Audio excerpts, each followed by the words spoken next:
Welcome back to the Alliance Goal Digger podcast.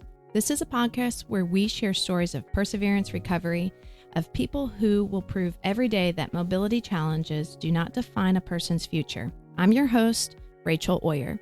Today's conversation is one that I've been looking forward to, especially for families who have a veteran or they are a veteran and they're navigating prosthetic care through the VA system. Thank you for joining me, Ryan Roberts, Marine veteran. Thanks for having me, Rachel. One thing to point out is that Ryan did not experience limb loss during his time as an active duty Marine. This is actually an important distinction, as this is something that he gets asked, or maybe you might be wondering how he lost his limb. He will share that later, but we do want to take a moment and thank all of our veterans for serving our country. Thank you so much for the freedom we get to share in America. Ryan, thanks so much for being on the podcast. I was hoping you could introduce yourself, talk about your family, and then as you see fit, share about your story and how you became a patient here at Alliance. Absolutely. I was in the Marine Corps active duty from 1998 to 2003. Moved to the North Georgia area immediately after getting out of the Marine Corps and have lived here ever since. I started a home inspection company in 2009, which is still going strong. I am married. My wife, Jenny, and I have 4 kids. I have boy-girl twins that'll be 18 in August. And that's right. I have a 18-year-old stepdaughter and 25-year-old stepson. No, we share that we both have 18-year-olds, well, almost 18-year-olds in August, and I know it's so much fun navigating teenage years. I wondered if you wouldn't mind sharing how you lost your limb and kind of the events of the motorcycle accident and your deep love for motorcycles. Yeah, absolutely. I've been riding motorcycles since, I would say full time, since 2004. Have always enjoyed it. Found an awesome group in 2014. Yeah, 2014. Found a motorcycle club called the Leathernecks, which is a nationwide motorcycle club. And to be a member, you have to be either a Marine or a Navy corpsman. Okay. So it's exclusive. It's pretty exclusive. Yep. So that really kind of, when I joined that motorcycle club, it really kind of ramped up the amount of riding that I was doing. And now it was great because now I had a reason to, ride a lot of miles and go on long out of town trips and really just spend a lot of time riding and around my comrades that have, the same interests. Yeah, and lived experiences. Yeah. And then, so January 28th, 2020, my wife, Jenny, and I were on the way home.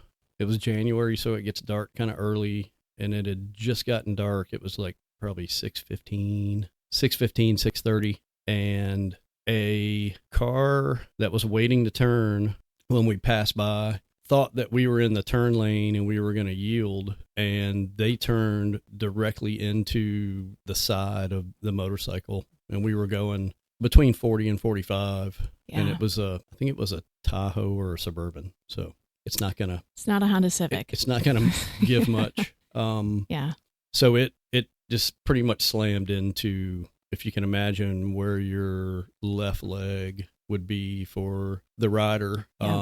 And that's where it all our began. Journey with you started. I know. I think the cool and also just providential part of your story is that there were, I believe it was firefighters or EMS that were coming back from a Mexican meal. Well, it actually happened the intersection that it happened was an intersection to turn into a neighborhood, and there was a firehouse right there. When the accident happened, the fire truck was actually sitting at the stop sign, and they were going to dinner. Yeah. And they saw it right in front of them happen. Keeping in touch and talking with them, several of those firefighters, they've got a really interesting story from their perspective. The firefighter driving the truck told me, they saw the accident. Parts of the motorcycle flew and hit the fire truck. And he said that they just immediately went into, this, we see this all the time. It usually doesn't happen in front of us where we can just walk, 50 feet and be at the scene, but they knew what to do. And he tells a funny story about how he didn't even put the fire truck in park. He went to jump out of the truck, and the truck started rolling. I think that tells you how quickly they were trying to respond.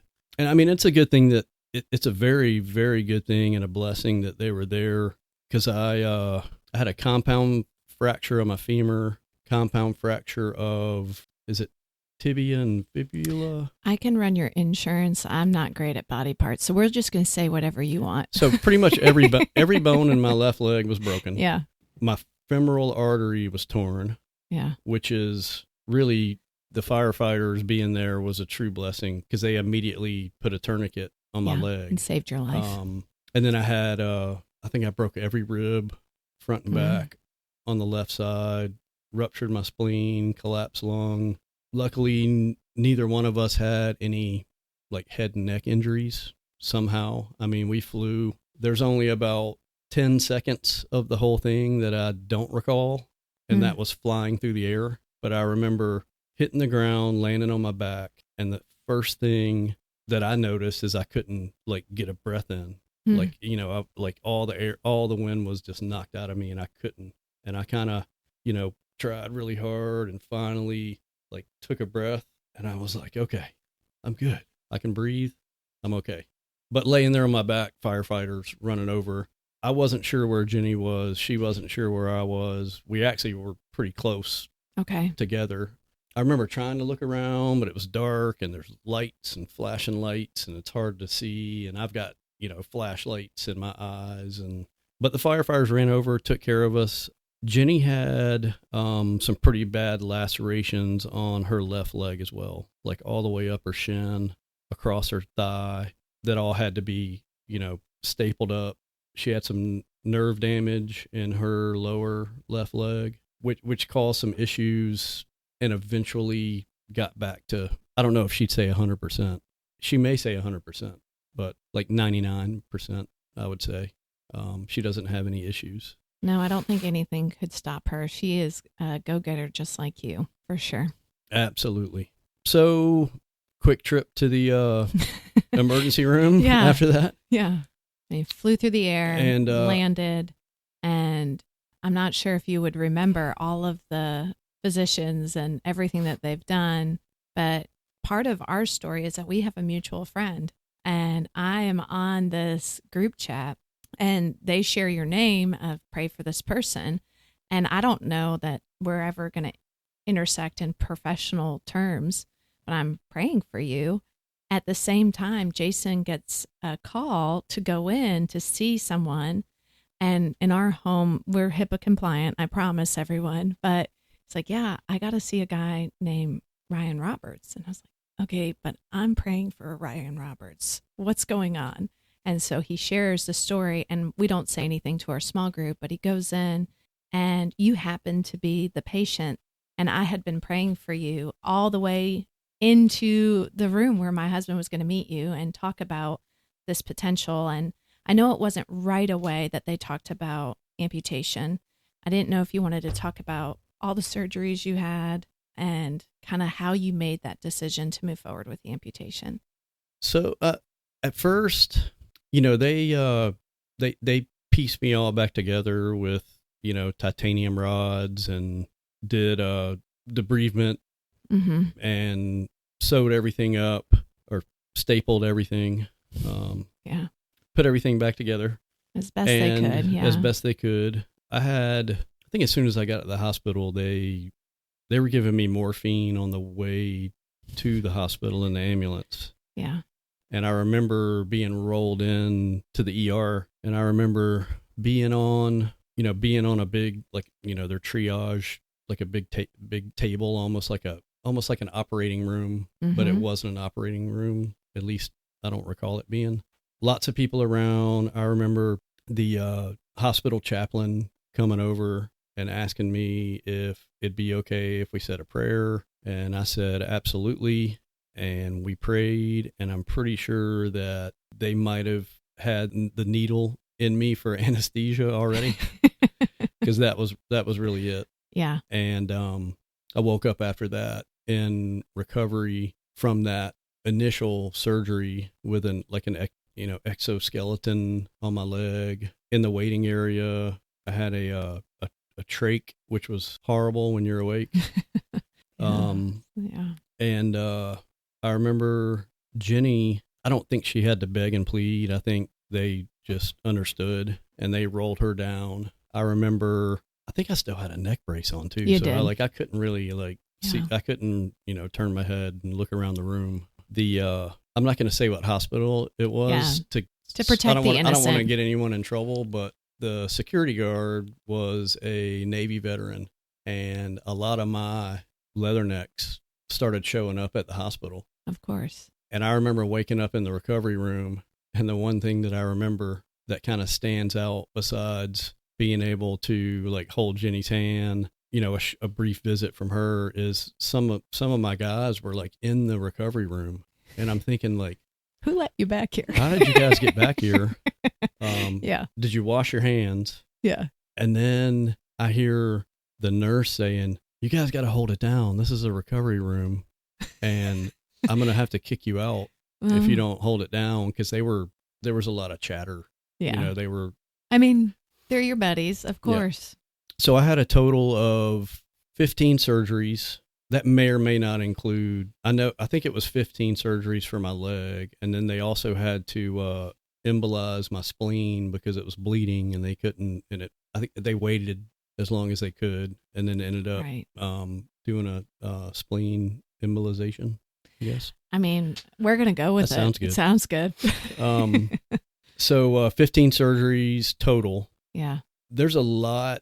I was on a lot of pain meds, obviously. Yeah. So there's a lot of fuzzy moments. Mm-hmm. It's really hard to keep track of the days and times, but I know that I had at least a couple surgeries after that initial one. Yes. That were clean outs or debridements. And then all of a sudden, one day I started running a fever. Yeah.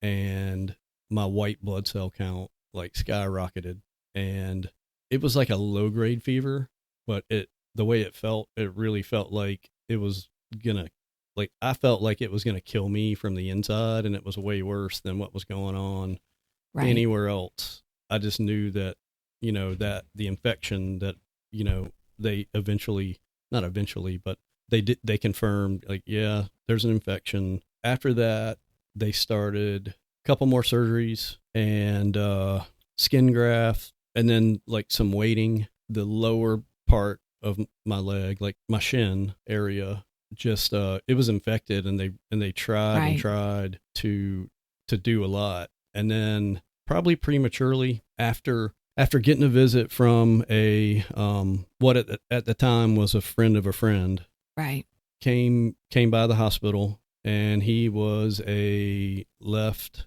below knee amputee, and he was an amputee because of a motorcycle accident. And he came in, and the first thing he did was start talking to me about his experience, which is, I think, especially if someone was in a very, very similar experience and they walk in to your hospital room, I think it immediately gave me hope that eventually I'm going to be able to walk around like him.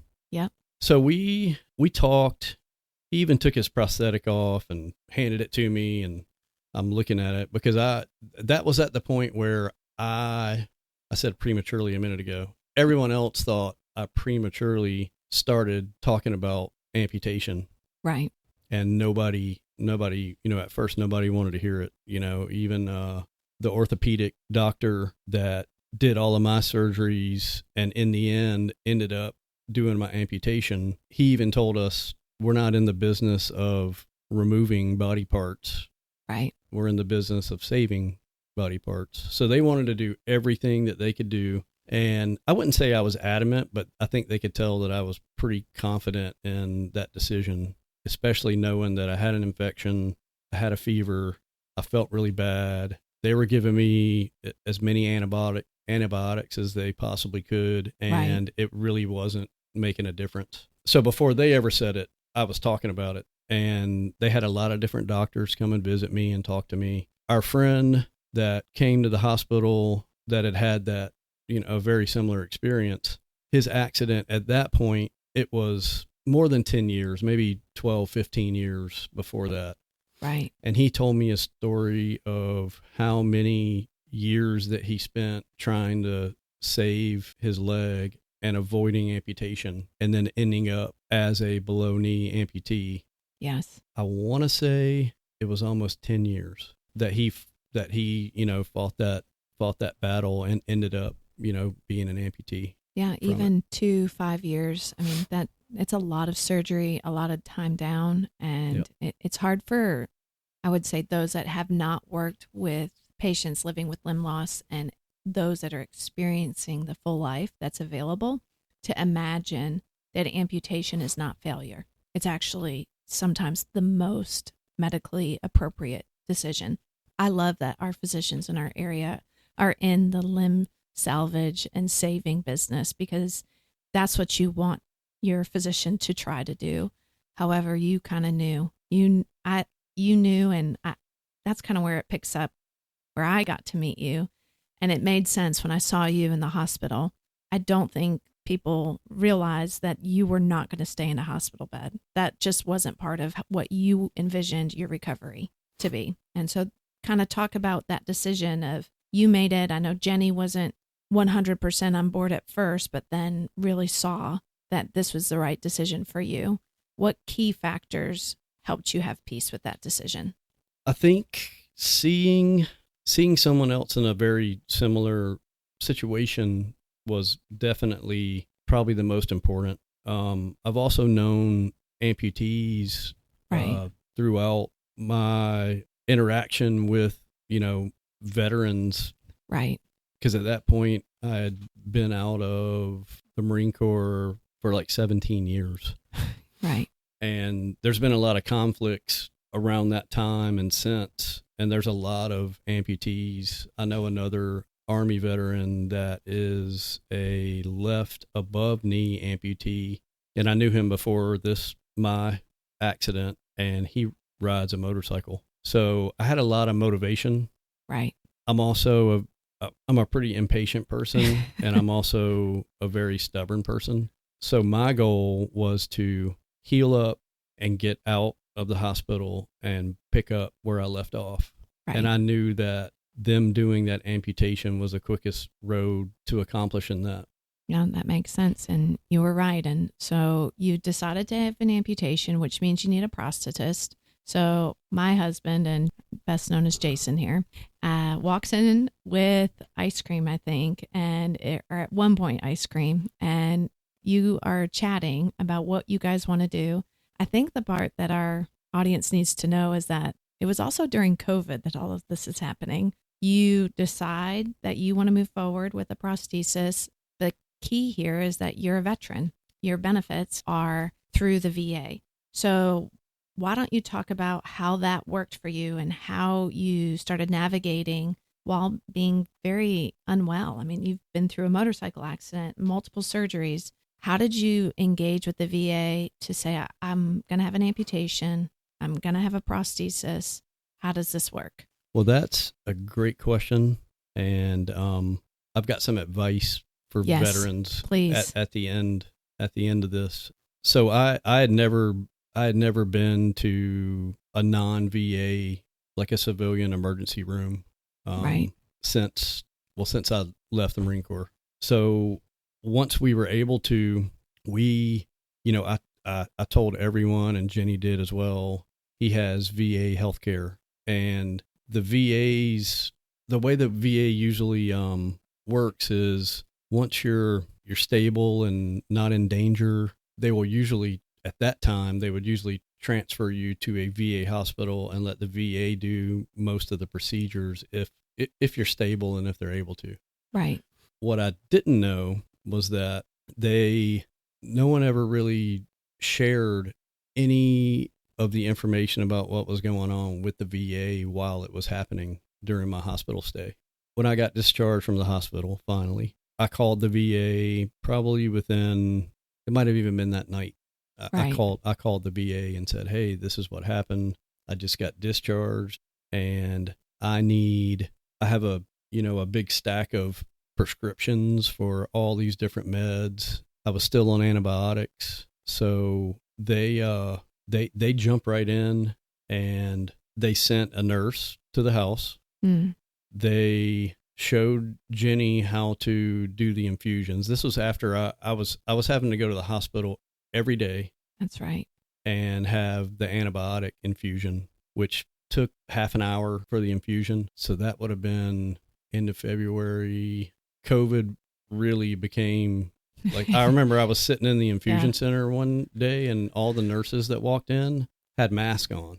Yep. And I asked, I've been doing this for, a couple weeks. Why is everyone wearing a mask? And they told, they didn't have, I don't think anybody really had a lot of information.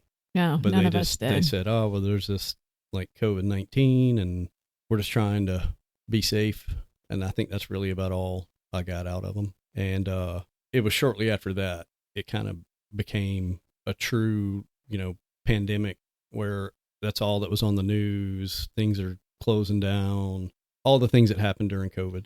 So the VA sent a nurse to the house and taught Jenny how to connect my antibiotic infusion to the PICC line that I had in my arm. And she taught her everything from cleaning it to connecting it to flushing it after it's over to make sure that no blood clots in there, or everything. Yeah. They had her do it while the nurse was like coaching her. And after that, the nurse was like, you guys got this. The next day, she brought everything with her to do an infusion. And then the next day, like a courier delivered a big box on the front porch, and it was everything that you needed to do an IV infusion. Even like the little rack that you hang the IV bag on and all the supplies. And I think they were sending like a week worth of the infusions at a time. So we started doing those, and the VA was, wonderful. Yeah. And this is the advice that I wanted to throw out there. Yeah, please do. The only advice, and, we'll definitely figure out how to get this information out there because I'm not going to read the phone number. No, we'll put it in the description box.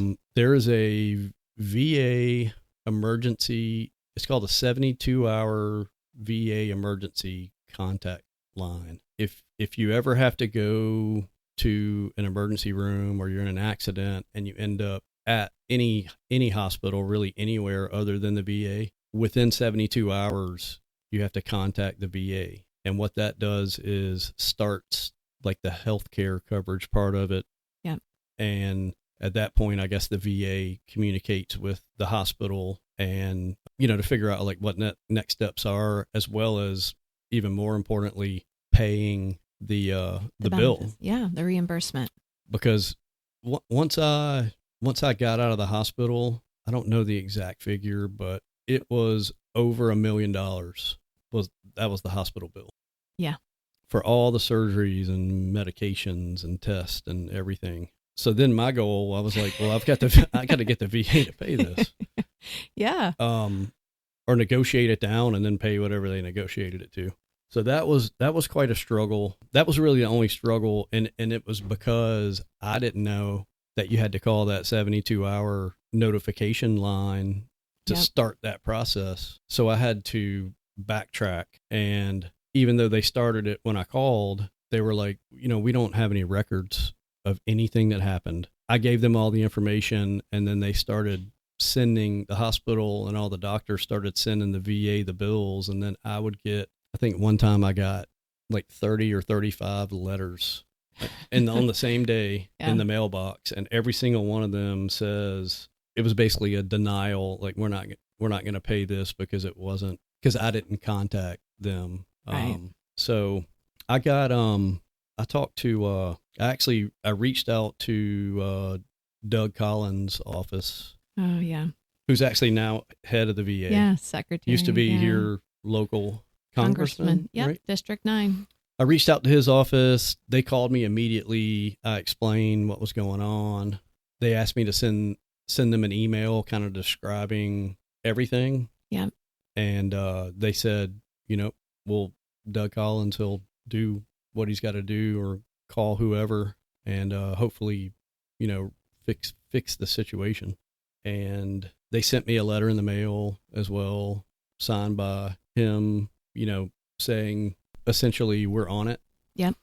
So that took a little bit of time, but eventually they did figure out the financial side of it between the VA and the private healthcare. But for any veteran, I would say put that number in your phone, give it to your wife, give it to your someone, so that if anything ever happens and someone other than the veteran can call. Yeah. But once you make that call, the clock starts, and then you are automatically covered by your VA health benefits from that civilian health care. Yes, I think that's such an important point, is the communication between the VA and then the private company. And that's something we've experienced. And not everybody knows about the community provider, and the website, which we'll also link, is that you can find people that are approved by the VA in the instance that you cannot use the VA, or the VA is too far, or they don't have that specialty. And so there are other ways to navigate your health care. You don't have to always go to the VA, but there are some times that you've had to go to the VA. And I didn't know if you wanted to talk about that, of scheduling those appointments, ensuring, because once you get a prosthesis, I know most of our listeners are using a prosthesis or an orthosis. You typically use it for the rest of your life. So you're going to navigate this for the rest of your life. So you've created kind of a system and how you navigate with the VA. I didn't know if you wanted to share how you've done it and what you've been able to accomplish through communication. I consider myself lucky that this happened during COVID because that made it really easy for me, because no hospital, including the VA, wanted doctor's offices, like no unnecessary appointments, visits, which is like unnecessary exposure to this thing that's going on. So the VA has community care, which is their department that links veterans with civilian practices or providers. And I think COVID made it easier for me because it was almost like an automatic. I didn't have to even ask. They just said, okay, instead of, no, I'm sorry, I think I did. You did. I did call, and I was having a conversation with someone, and I mentioned, hey, I've chosen a civilian leg guy. Yeah. Leg guy.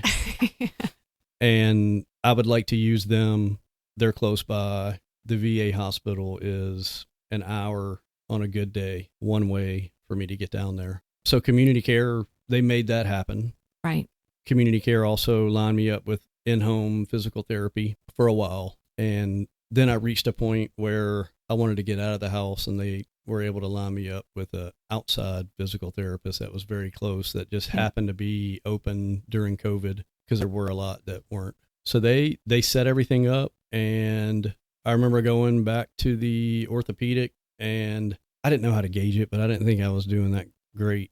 And the orthopedic doctor says, okay, let's take the staples out of the incision where my amputation was. And I'm thinking, it seems way too soon, but it wasn't. And Jason showed up to that appointment, and he was there during that appointment. And Dr. Cerna looked over at Jason and said, all right, you can fit him for a prosthetic. And I'm thinking, no, what? No way. Like, this is way too soon. But it wasn't. I think the next week went into Alliance, and it was probably the Gainesville office. Yeah. We had to close a lot of our days because during COVID we had shortened staff. It was a challenge, but we were essential. You were one of the patients that we thought of if we closed our doors, this person wouldn't be able to ambulate, wouldn't be able to get around. So we're going to stay open and figure out a way to stay open. Well, thank you. Yeah, absolutely. No, thank you. Because not everybody wanted to come during COVID. So we appreciate the fact that you trusted us with your care. But you came in and... Yeah, Jason fitted me. I think at that time, the first one we did was like the cast. Is it called casting? Yep. He probably did a scan, and I can't remember if he used the direct socket technology. Actually, No, I know it wasn't direct socket because I remember when that started. Yeah. So it was a little before that. Yes, he did it with the 3D scan with the tablet and back in the old days when we just used a tablet. Yeah, and it took not very long. I think that was like middle to the end of the week, and I was back in there early to middle of the next week, actually putting on a prosthetic leg for the first time and grabbing the bars and being able to take steps for the first time. So that was obviously a great feeling. No, absolutely. I know we've kind of navigated from lots of surgeries to eventually getting a prosthesis to activating your VA benefits as a veteran so earned, and so glad that you had a great experience in getting coverage. And of course, thank you, Secretary Collins, for ensuring our veterans have access to their benefits. I didn't know if we can transition to talk about some of the setbacks you had, though. Early on, had a couple falls. Not everything went as planned, but you kept moving forward. If you wanted to talk about, you got some good stories. I know it's not truly war, but it probably felt like war while you were navigating becoming an alliance patient and learning how to use your prosthesis. Well, I think the good thing is I didn't really know what to expect, and I didn't know, what good progress was or the opposite, because it was all new. I would pepper Jason with questions like, how long should it take me before I'm walking around with no assistive device? And I think he didn't really want to answer. He maybe gave me like maybe an average timeline, like sounds I think like Jason. 6 to 8 weeks. I'm just going to throw out that. Sounds about right. 6 to 8 weeks. And I think I just needed like a goal, like, all right, well, 6 to 8 weeks from now, I'm going to be walking on this. The biggest thing is I didn't trust the prosthetic. Yeah. I didn't trust it for me to be able to take a step and it hold me up. It was just a mental block. So I started out walking around with the prosthetic, wearing it a little bit every day with the walker. And then I'd put the prosthetic on and I would walk around with 2 crutches. Then I went from 2 crutches to 1 crutch. And then I went from 1 crutch to a cane. Mm-hmm. And that was right about the time I started going to physical therapy. And they were trying really hard for me to like just throw the cane down and take a step. And it was really, really hard to, I would stand up. If I put the cane down, I would just have all my weight on my sound side. Yep. And it might be touching the ground, but it's not doing anything. I'm pretty much just standing there on one leg because it was just hard to get past that mental trust of this device that is now on my leg that's made of like, carbon fiber, fiberglass, metal, rubber. That it's going to hold. Yeah. But eventually I would spend more and more time in the prosthesis. I would also stand up and like try to walk. Like it was almost like my own therapy that I would do every day. And then all of a sudden, one day I'm in the basement. It's carpet. There's really not a lot. There's nothing dangerous. There's a bed. So I would like kind of walk. When I first truly like made the effort to like, I'm taking steps without anything, I was walking like pretty close to the bed, knowing that like if I fall, I'm just going to be carpet or a mattress. And I was able to do it. And I immediately set my phone up on the bookshelf and like walked. Once I started doing that, my goal was to walk for my gait and my steps to be as normal as possible. Yep. Which is another big struggle, especially I can only speak for myself, but when I had a lot of the surgeries on my upper thigh where my femur was broken, they did several other surgeries, and every time, because I had an infection up here too. Luckily, I lucked out. This healed. That down there didn't. But if this didn't heal, I would have been above the knee amputee. Yeah. But there was a lot of tissue and muscle that was removed from my thigh, so I don't have as much strength. I'd say maybe half to 3/4 the amount of strength that I have in my still intact leg.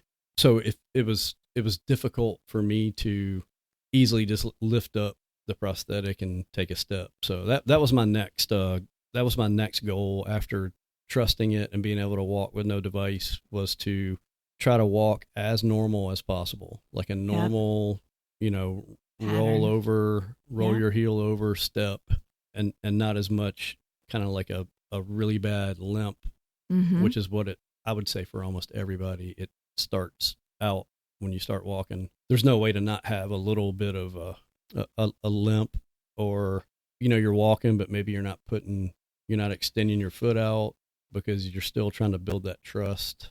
You're not lifting your leg up high enough and putting your foot down because you still, although you're walking, I don't know if I want to trust it that much. So that's something that evolves over time as you do it, and physical therapy, and just actually just getting up and walking. They would tell me to look in the mirror, like walk in front of a mirror, record yourself, and see like what's different about your step on your prosthesis and your regular step. That's definitely just a learning. I know we were talking about that at the top before we jumped on, and I thought one thing that you pointed out is, truthfully, you've only fallen maybe 5 times potentially, if even that. I think it's less than 5 times, 3, maybe 4, in what is now like over 6 years. Right.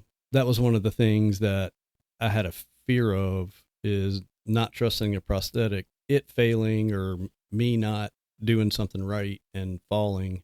And I fell pretty early on, but that was way before the prosthetic.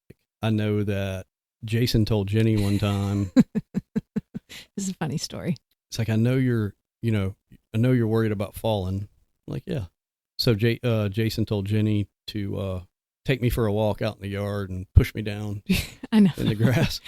Not everyone do this. Make sure that you're not 80 and you're very healthy. And we want to make sure Jenny doesn't get any bad shame on the podcast. Yeah. She never did it. She never pushed him down. She never did it. I didn't need her help falling. The day after I got discharged from the hospital, I wasn't used to the walker. I used a walker a little bit around the halls at the hospital. Yep. But that's on like a smooth floor, wide hallways, and you didn't have a prosthesis. You're navigating on one leg. Yep. So I just had the protective device over my leg. Everything's still bandaged up, and I just hopped up on the walker and took a few, I guess they were hops at that point. Yeah.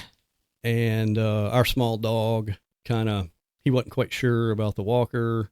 I'm not sure exactly. I think it was him trying to run by and there not being enough room, and he kind of scooted around. So I pulled the walker back to give him space. And the next thing you know, I lose my balance backwards and land on my back onto a really inexpensive, cheaply made bookshelf, luckily. Yeah. And it just crumbled to the ground. I'm laying there. Jenny walks in, and all of this has already been a very emotional experience. And one of the most important things we knew, unlike when you're healed up and you're wearing a prosthetic and you have to trust that, you might fall. The one thing that we were told is don't fall on your newly amputated leg because you can there's a lot of things that could happen. So the day after I got out of the hospital, I fell. Jenny jokes that when I'm laying on the ground, she comes around the corner and the first thing I say is, I didn't hit my leg. Like I had my, amputated leg like raised up.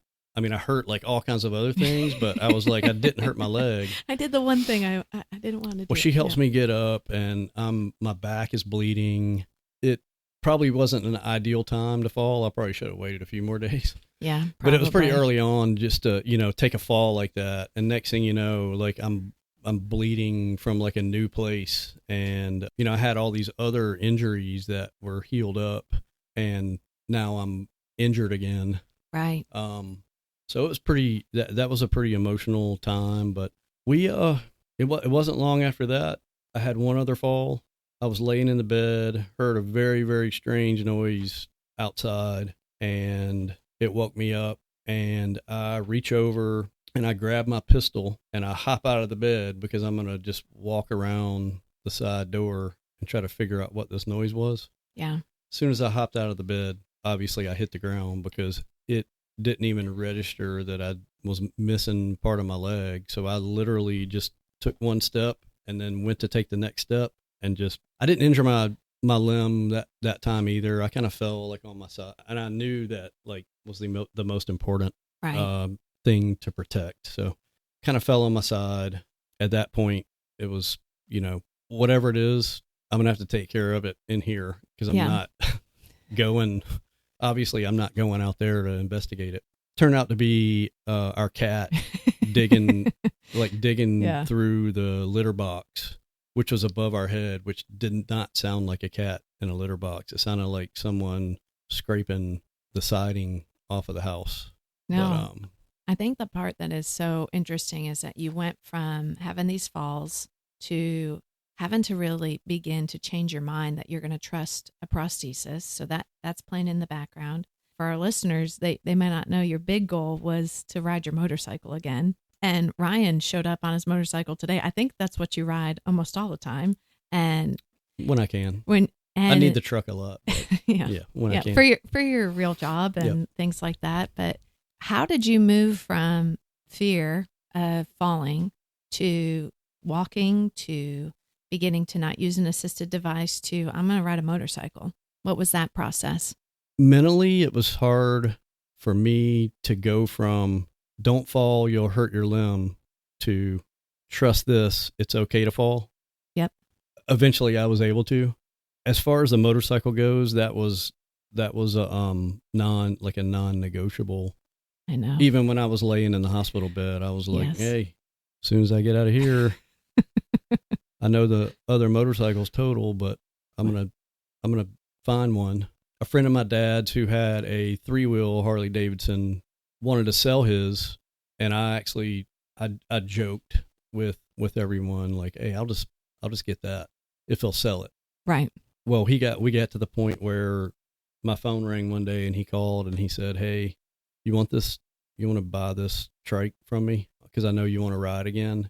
And he went up to the dealer and got them to give him like a trade-in value, which is obviously always a lot less than what it's worth. And he came back, called me and said, I'll sell it to you for what they just offered me to trade it in, which was a great deal. So it was probably the following week I rented a big U-Haul trailer and me and a buddy went to South Carolina and picked up the trike and rode that for a while. I rode it a lot. I think I probably rode 14,000 miles in right around a year, like a little over a year. Rode it out to Austin, Texas and back. Really enjoyed it. But the whole time I'm riding it, I'm thinking this is not, it's fulfilling, but it's not your fulfilling new normal. my need because I'm on a 3-wheel motorcycle instead of a 2-wheel motorcycle. Yeah. So I talked to Jenny, who always is supportive. Even if I have the most off-the-wall crazy idea, she's supportive. So I bought an old used Harley Davidson Fat Boy. And the reason I bought it, specifically the reason I bought it is because it had floorboards, because I knew I needed something to rest my prosthetic foot on other than like a foot peg. Mm-hmm. And then the only other thing that I needed to be able to ride a 2-wheel motorcycle is a heel toe shifter. Yeah. Push the back side to upshift, front side to downshift, like adjust it a little bit. And so I bought this motorcycle as kind of like a learning tool. It was, not real big, not heavy, but not as heavy as a lot of bigger, like the one I've got now. And I rode it for my first ride was like up to the gas station and back. And that was way too easy. And I took a couple of short trips, like day trips with some of the guys. We went down to South Georgia and back. And I think I only had that. I don't even think I had the tag from the DMV or from the tag office for the motorcycle yet. And I was already thinking, okay, Now I'm going to get rid of that. And I'm going to get a motorcycle very similar to what I had before. And it wasn't long. I took that, what I call like the temporary training motorcycle up, traded it in, bought a full size, really heavy motorcycle. Yeah. Very similar to the one that was totaled during our accident. And what are you driving now? 2021 Harley Road Glide Special. And I know for our listeners, they might not know how important the water is for you and different things with work. Why don't you talk about, once you got back to riding your motorcycle, I think it was kind of parallel that you wanted to get back to work, working a full-time job again, and then being with your family in the water, on the boat, in the sand. We were just talking about how he brings in his water leg and Jason has to clean it all out because he's very active. Yeah, there's always a lot of sand and beach sand and stuff in that leg when I take it to him. I think the motorcycle thing was my first hurdle. At the time, we did have a boat that we had for a few years at the lake, and it was at a marina in a covered slip, just parked there. I remember before I was up and around, calling a buddy of mine who does pressure washing, and he used to do like boat detailing, car detailing. He didn't even do that anymore. Now he was just pressure washing. But I reached out to him and said, hey, is there any way, because he knew what was going on, is there any way you can go clean my boat? I know you're probably too busy doing your other stuff. That's why you stopped doing boat detailing. And he said, absolutely. And he went up and cleaned up the boat for us. That was another, not quite as important as a motorcycle, but that was another thing that we did with a lot of family and a lot of friends, was the lake and the boat. And I knew that there's no way that I can do the lake and the boat without being able to swim, especially when it's really hot. You have to be in the water or in AC, or else, you're just sitting out there melting. So that was a big motivator to get a water leg. We, do multiple trips to the beach every year, and one of the greatest feelings was when I did get the water leg from Jason. The next time we went to the beach, I remember going out to the surf and just saying, you know what, I'm going all the way out there. I'm gonna swim or hop or tread water or whatever, but I'm going out in the water. And that was a great feeling, knowing that I could, kind of, because even small waves, you try to walk into the surf or out of the surf. I mean, I see people get knocked down all the time. So absolutely. So being able to fight through that I think that was another like checkbox for me. Like, hey, and I knew if I can swim, if I can manage to go out in the ocean, I can swim in a pool or anywhere else. So that was important. It felt like it was a necessity for me to be able to continue to, spend time with the family and the kids in the same environment, instead of everyone runs out and gets in the ocean and I'm sitting in the chair because my prosthetic foot can't get wet. Right. So that was a blessing that the VA also, took care of. I know that was so important. And then the style of foot that you needed for your job and navigating different terrain, and how you are a researcher. I think you brought the foot to Jason and said, hey, I want this foot. And talking about why getting back to work mattered to you and being excellent at your job. I wasn't extremely focused on going back to work early on. It took a little while, and then all of a sudden my phone rings, and because really everyone that knew me, like in the real estate community, knew what was going on. So, they were temporarily closed until further notice. Right. And then I got a call from a past client that I had done an inspection for several years before, and they needed another inspection on another house. And I remember thinking, first of all, is this something, can I do this? Where are all my tools, and how is this going to go doing an inspection now that I have a prosthetic? Is it going to take me, instead of 2 or 3 hours, is it going to take me 8 hours because I'm not walking around as well? But I wanted to do it as a test, like a test run. So this is the new thing that I have in my life. Can I go and do this? And I went and did that inspection. And as soon as I got done, I said to myself that, and to Jenny, I can do this. Like it really wasn't as big of a challenge as I thought it was going to be. Yeah. So I kind of very, very slowly eased back into it. It was kind of, if people called and needed an inspection, I'd usually try to do it. I had a lot of doctor's appointments and prosthetic appointments and stuff like that early on. Yep. So it took a while, and I kind of just did like one here and then maybe one there a couple weeks later. But I was more focused on walking and therapy and regaining your activities of daily living. Yep, absolutely. I was working out with dumbbells because they were handy and easy, and I didn't have to go to the gym. Right. But just trying to, after sitting in a hospital for so long, you're not doing anything. And then even when you come home, you can get around on a walker, which I'm sure is maybe great for your triceps, and that's probably about it. Yeah. So just like working out, getting my strength back and being able to walk as good as possible was my number one goal. One thing that I talked to Jason about, because we had never talked about going back to work. Right. I didn't know if I would ever, start my business back up and go back to work after doing a couple of inspections or knowing that this is something that I'm going to continue to do. It may not be at the level that I was doing it before, but it's something that I'm going to do for income. Right. And I enjoy doing it. So I talked to Jason about, because it's not really something that we had ever talked about or something that I had even thought about, but like all the terrain that I have to walk. Right. Going around a house and doing an inspection, and then navigating, stairs to get in the house, and then stairs up and down to a basement, and then stairs like an attic ladder up and down. And I did a little research, like you said, found, I don't remember if it was one option.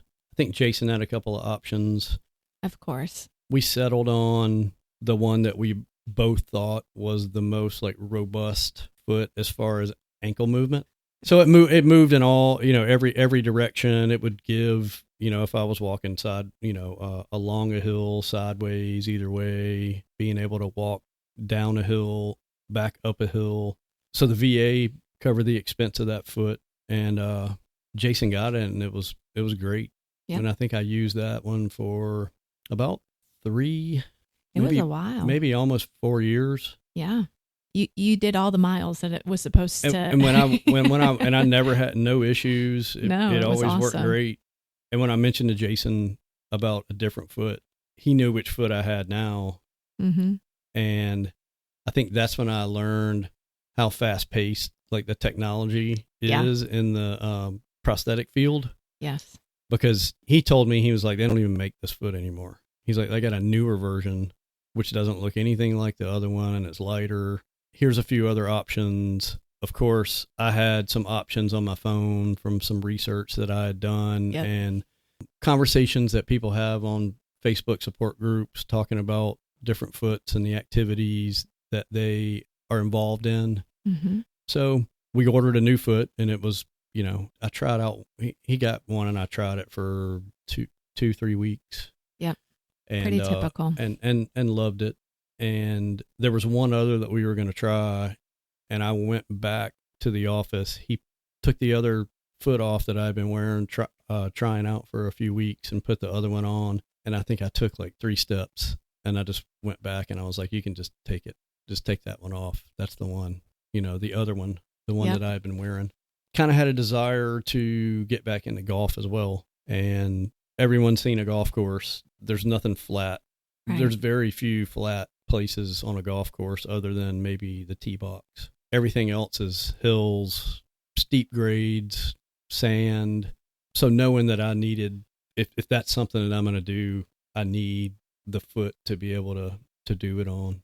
Right. So when I did the trial for the one I've got currently, I went out and played golf just to see how it went, and it was great. No, I think you're highlighting something that's so important for patients to hear, is that when you select a prosthetist, you need to find somebody who will collaborate with you because everybody has different desires, different goals. And you went through our Gold Digger program and became our Gold Digger of the Year for 2020. It was the smallest one we've ever had. It was in the COVID one. The COVID one, where it was a surprise Gold Digger event at our mutual friend's home, and got to celebrate all the achievement that happened. And then, you've continued to achieve your goals, but you come in with, hey, I want to try this, or I'm looking for a foot and these are my ideas. What are your ideas? And then finding a prosthetist that will order them and work with vendors and say, can he try it? Can he see how this works in his everyday life?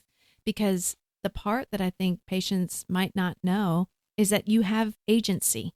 You need to advocate for yourself. I know you've done that through the VA. I know you've done that here at our clinic. If you could make a recommendation for patients, how do you make sure you find great partners, or what are you doing to ensure you're getting what you need?